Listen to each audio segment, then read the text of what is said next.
बिस्मिल्लाहिर्रहमानिर्रहीम। अस्सलाम वालेकुम वरहमतुल्लाहि वबरकातुहू। मैं हूँ प्रोफेशनल एस्ट्रोलॉजर नईम उरमान सिद्दीकी। शर्फ़ कमर कौन सी डेट पर होने जा रहा है, इसका कितना दौरानिया होगा, मैं यहाँ पर आपको वेस्टर्न हिसाब से बताने जा रहा हूँ। दुआओं की कबूलियत का ये एक ख़ास वक्त है।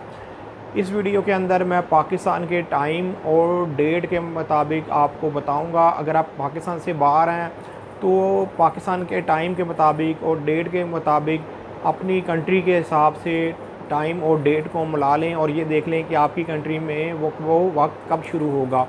एक और चीज़ याद रखिएगा कि शर्फ़ कमर के अंदर अगर कोई दुआ वगैरह की जाए या कोई ख़ास काम किया जाए तो 100% चांस होते हैं कि काम होने के भी, और जो भी दुआ करेंगे अल्लाह के फजल करम से वो भी कबूल होगी। टाइम और डेट नोट कर लें। डेट 18 अक्टूबर 2024 की ये डेट है। टाइम ये सुबह का टाइम है, 4:09 AM का वक्त होगा जिस वक्त ये टाइम शुरू होगा।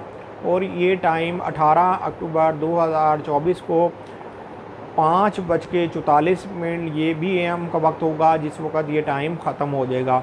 इस दरमियान में बैठ के अपने लिए दुआ करें, अपने प्यारों के लिए दुआ करें और मुझे भी अपनी खुसूसी दुआओं में याद रखिएगा। उम्मीद ये करता हूँ मेरी ये वीडियो आप लोगों को बहुत पसंद आई होगी। मेरी इस वीडियो को शेयर, लाइक, कमेंट और मेरे चैनल को सब्सक्राइब करना ना भूलिएगा। अल्लाह हाफ़िज़।